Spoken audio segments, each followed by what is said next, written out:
بسم اللہ الرحمن الرحیم۔ السلام علیکم ناظرین، داستان صحابہ کرام کی اس عنوان کے تحت آج ہم جس صحابی کا ذکر خیر کرنے والے ہیں ان کا نام ہے حضرت عبد الرحمن بن عوف رضی اللہ تعالیٰ عنہ۔ صحابہ کرام میں نہایت معتبر نام جو حضور اکرم صلی اللہ علیہ وسلم سے، حضور کے گھر والوں سے ٹوٹ کر محبت کرتے تھے اور ان کا سب کچھ اللہ اس کے رسول پر قربان، یا السابقون الاولون میں سے تھے کہ جن لوگوں نے شروع میں کلمہ پڑھ لیا اور مسلمان ہو گئے اور پھر پوری زندگی سرکار کے قدموں میں گزاری۔ یہ ان 8 لوگوں میں شامل ہیں جنہوں نے سب سے پہلے حق کے دین کو قبول کیا۔ ان 10 جلیل القدر صحابہ میں شامل ہیں جن کو حضور نے جیتے جی جنت کی بشارت عطا فرمائی، یعنی 10 مبشرہ۔ یہ 10 صحابہ کرام ہیں جن کو حضور نے زندگی میں جنت کی بشارت عطا فرمائی، یہ ان میں سے ہیں۔ پھر حضرت عمر فاروق رضی اللہ تعالیٰ عنہ نے ایک کمیٹی بنائی تھی کہ میرے بعد خلیفہ کس کو بنانا ہے، یہ اس کمیٹی میں بھی شامل تھے۔ یعنی اس لیول کے صحابی تھے کہ 6 بندوں میں سے کسی ایک کو خلیفہ بنانا تھا تو ان میں یہ شامل تھے، یعنی ان کو بھی خلیفہ بنایا جا سکتا تھا مسلمانوں کا۔ اس لیول کے حضرت عبد الرحمن بن عوف رضی اللہ تعالیٰ عنہ، اور یہ ان صحابہ میں شامل ہیں جن کو آقا صلی اللہ علیہ وسلم نے فتوے کی اجازت دی ہوئی تھی۔ چند وہ صحابہ کرام تھے جیسے عبداللہ بن مسعود رضی اللہ تعالیٰ، عبداللہ بن عباس رضی اللہ تعالیٰ عنہ، اور یہ ان صحابہ میں شامل ہیں جن کو دین کا اتنا تفقہ تھا، دین کا اتنا شعور تھا کہ ان کو یہ اجازت تھی کہ آپ کسی مسئلے کا بھی قرآن اور حدیث کی روح سے جواب دے سکتے ہیں۔ زمانہ جاہلیت میں ان کا نام عبد عمر تھا۔ جب اسلام قبول کیا تو حضور اکرم صلی اللہ علیہ وسلم نے ان کا نام بدل دیا اور عبد عمر سے ان کا نام عبد الرحمن بن عوف رکھ دیا گیا۔ اور یہ ایسے انسان ہیں کہ انہوں نے، چونکہ آقا صلی اللہ علیہ وسلم دار ارقم میں بیٹھ کر تعلیم و تربیت دیا کرتے تھے، تو حضرت عبد الرحمن بن عوف ان صحابہ کرام میں سے ہیں کہ جو دار ارقم میں حضرت عمر فاروق کے اسلام لانے کے بعد پھر وہاں سے نکل آئے اور کھلے عام اعلان کرتے تھے اور نمازیں پڑھتے تھے، لیکن اس سے پہلے چھپ کر جو اسلام کی تبلیغ ہوتی تھی وہ دار ارقم ایک جگہ تھی، تو یہ وہاں پر بھی شامل رہے ہیں۔ چونکہ ابتدائی صحابہ کرام میں شامل ہیں اس لیے یہ ان لوگوں میں بھی شامل ہیں۔ پھر ہجرت حبشہ جب کی تو یہ ان میں بھی شامل ہیں۔ پھر ہجرت مدینہ، یعنی یوں سمجھ لیں کہ شروع میں ہی اسلام قبول کر لیا اور پھر پوری عمر سرکار کے قدموں میں گزار دی۔ اور آقا صلی اللہ علیہ وسلم نے ہجرت کے بعد جب مواخات کی تو ان کو بھائی بنایا حضرت سعد بن ربیع رضی اللہ تعالیٰ عنہ، ایک دوسرے صحابی کرام ان کے۔ پھر ان کے مال میں حضور اکرم صلی اللہ علیہ وسلم نے دعا کی، برکت کی کہ یا اللہ عبد الرحمن بن عوف کے مال میں برکت عطا فرما۔ یہ اسلام پہ کھلے دل سے پہلے دن سے خرچ کرتے تھے۔ پھر اللہ تعالیٰ کے محبوب نے جب دعا کی تو ان کے مال میں یہ فرمایا کرتے تھے کہ اگر میں مٹی کو بھی ہاتھ لگاتا ہوں تو وہ سونا بن جاتی ہے۔ اللہ تعالیٰ نے اتنا ان کو مال دیا کہ جس کا اندازہ نہیں ہے۔ یہ جب مواخات ہوئی جس صحابی کے ساتھ، تو ایک مہاجر ہوتا تھا اور ایک انصاری ہوتا تھا، تو حضور مہاجروں کو انصاریوں کے حوالے کر دیتے اور ان کا بھائی بنا دیتے۔ تو جب ان کو بھائی بنایا گیا تو قربان جائیں انصاریوں کا جذبہ، اس لیے ان کا نام انصار اور مددگار اس لیے رکھا گیا تھا کہ انہوں نے اپنا سب کچھ پیش کر دیا تھا۔ تو عبد الرحمن بن عوف کے جو بھائی بنے تھے مدینہ طیبہ میں، سعد بن ربیع تھے۔ جب رشتہ قائم ہوا عبد الرحمن کو لے کے اپنے گھر گئے، اور ذرا جملے سنیں۔ عبد الرحمن سعد بن ربیع کہتے ہیں عبد الرحمن بن عوف کو کہ میرے بھائی مصطفیٰ نے میرے مال میں، میرے گھر میں تجھے شریک کر دیا، میرا بھائی بنا دیا ہے، تو میرے 2 باغ ہیں، میں ایک باغ تیرا نام لگا دیتا ہوں، اور میری 2 بیویاں ہیں، میں ایک کو طلاق دیتا ہوں تاکہ تم اس سے شادی کر کے اپنا گھر آباد کر سکو، زندگی آباد کر سکو۔ آپ اندازہ کریں انصار مدینہ کا یہاں تک رویہ تھا کہ 2 باغ ہیں، ایک باغ دے دیتا ہوں، اور 2 بیویاں، ایک بیوی کو میں طلاق دیتا ہوں، آپ اس سے شادی کر لیں۔ حضرت عبد الرحمن بن عوف کی آنکھوں میں آنسو آ گئے کہ اتنا ہمارے اوپر میرے مدینے کے مسلمان بھائی ہمارے اوپر اتنا مہربانی کر رہے ہیں. تو آپ نے فرمایا اللہ تعالیٰ تیرے باغوں میں بھی برکت دے، اللہ تعالیٰ اور تجھے باغ عطا فرمائے، اور تجھے بیوی میں اللہ برکت دے، تجھے اور ان میں سکون عطا فرمائے.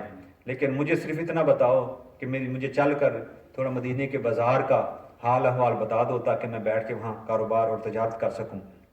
تو اس طرح انہوں نے جا کر مدینے کی منڈی کا حال احوال بتایا اور پھر انہوں نے وہاں سے کاروبار شروع کیا.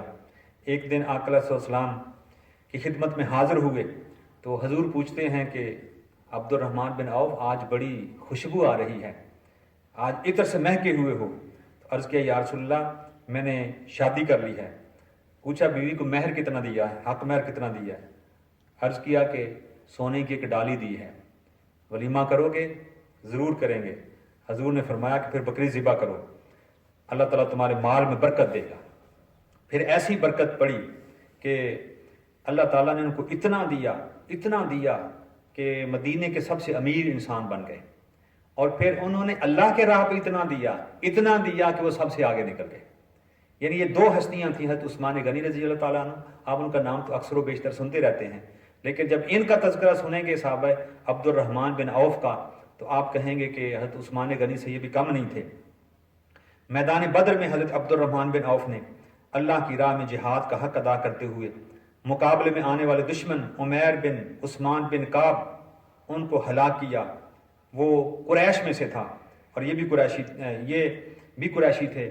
اپنے بھائیوں کو اس طرح احد کے میدان میں ثابت قدم رہے اور چٹان کی طرح جمے رہے. اسی طرح عبد الرحمن بن عوف نے جانی اور مالی دونوں حوالوں سے اتنی قربانیاں دیں کہ باقی لوگ حیران ہو جاتے تھے کہ یہ اتنا بڑا دل کہاں سے لے کے آتا ہے. ایک دفعہ آقا علیہ السلام نے لشکر ترتیب دیا اور اعلان کیا کہ جہاد فنڈ میں چندہ دیں، دشمن کی سرگوبی کرنی ہے، لشکر بہت دور جانا ہے اور بڑا لشکر ہے. عبد الرحمن بن عوف رضی اللہ تعالیٰ جلدی سے اپنے گھر گئے اور عرض کیا یا رسول اللہ میرے گھر میں 4000 دینار تھے اور میں 2000 حضور کی بارگاہ میں پیش کر رہا ہوں اور 2000 میں اپنے گھر والوں کے لیے رکھ رہا ہوں.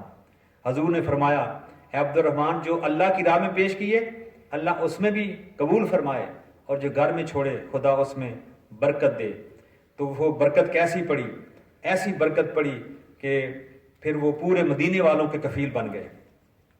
اتنا زیادہ اللہ تعالیٰ نے ان کو دیا تھا کہ جو بھی ان کے دروازے پہ آتا کبھی انہوں نے خالی ہاتھ نہیں اٹھایا تھا. اور جب آقا علیہ السلام نے کسی موقع پر بھی اظہار کیا کہ اسلام کو ضرورت ہے تو آپ نے اتنے کھلے دل سے اعلان کیا کہ لوگوں کی انگلیاں منہ میں دبا کے حیران ہو گئے.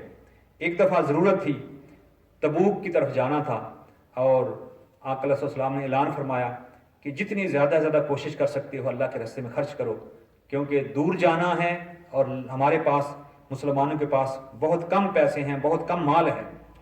بہت سے لوگ اس لیے واپس کر دیے گئے کہ تمہارے پاس سواری نہیں ہے. وہ روتے ہوئے واپس آئے اور یہ دعائیں کر رہے تھے کہ کاش ہمارے پاس آج مال ہوتا، سواری ہوتی تو ہم جہاد میں جاتے. روتے ہوئے واپس آئے اور اللہ تعالیٰ نے وہ قرآن میں آیت اتاری کہ میرے کتنے پیسے پیارے بندے ہیں جو جہاد میں اس لیے شرکت نہیں کر سکے، ان کے پاس مال نہیں ہے، سواری نہیں ہے، لیکن وہ اس محرومی میں رو بھی رہے ہیں اللہ کے لیے. تو یہ وہ شوق والے خوش قسمت ترین بندے ہیں. جب اس واقعے کی حضرت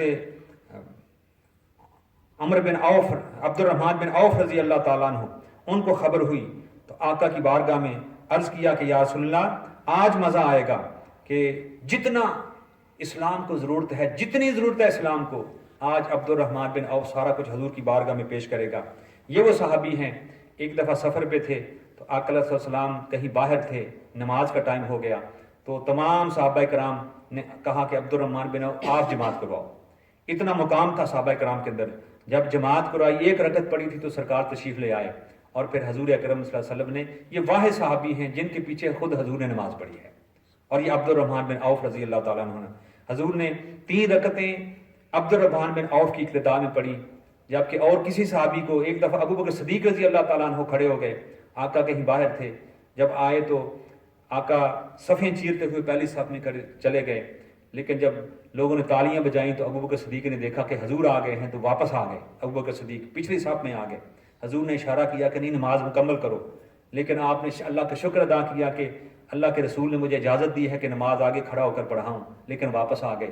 پھر حضور آگے بڑھے اور آپ نے جماعت مکمل کروائی، اور پھر پوچھا ابو بکر تجھے کس چیز نے روکا تھا کہ تو نماز، میں اشارہ بھی کیا تو نماز نہیں پڑھائی؟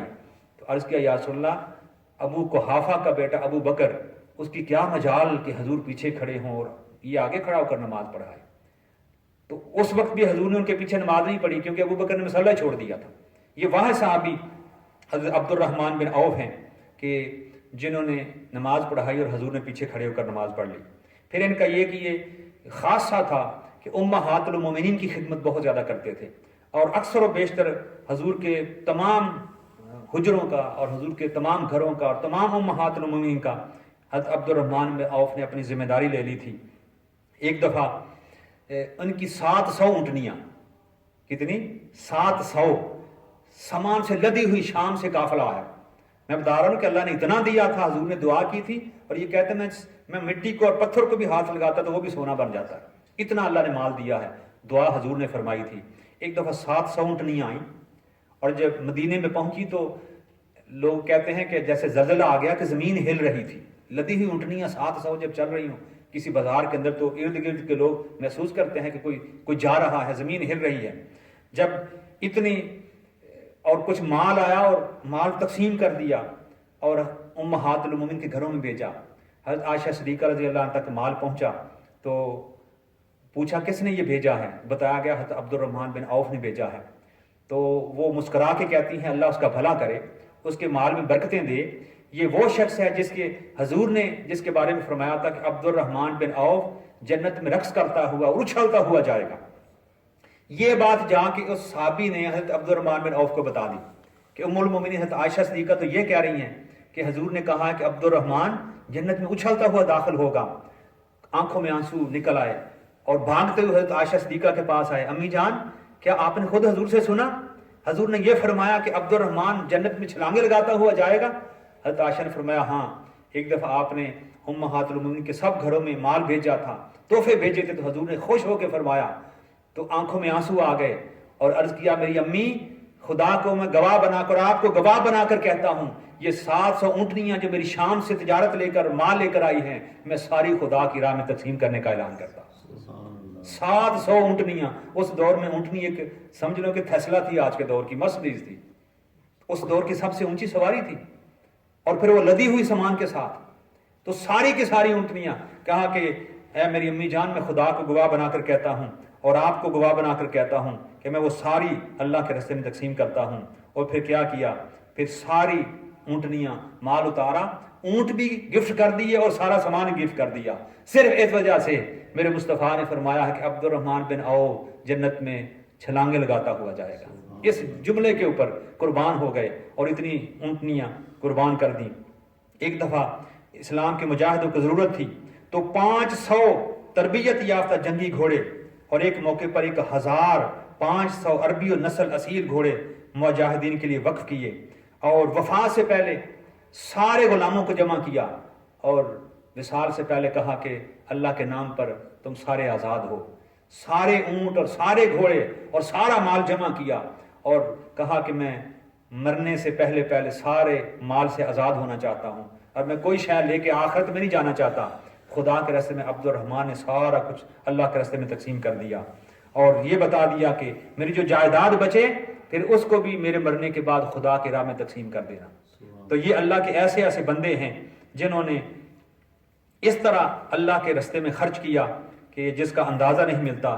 اس لیے اللہ تعالیٰ نے ان کو اتنا دیا، اور پھر جب اللہ نے دیا تو انہوں نے پھر اللہ کے راستے میں خرچ کرنے کا حق ادا کر دیا۔ اللہ ان سے راضی ہوا اور وہ اللہ سے راضی ہوئے۔ دعا اللہ تعالیٰ جو دل اسلام کے لیے، اسلام پر قربانی کے لیے ان کو عطا فرمایا تھا، اللہ تعالیٰ اس کا کچھ حصہ ہمیں بھی عطا فرمائے۔ وما علینا۔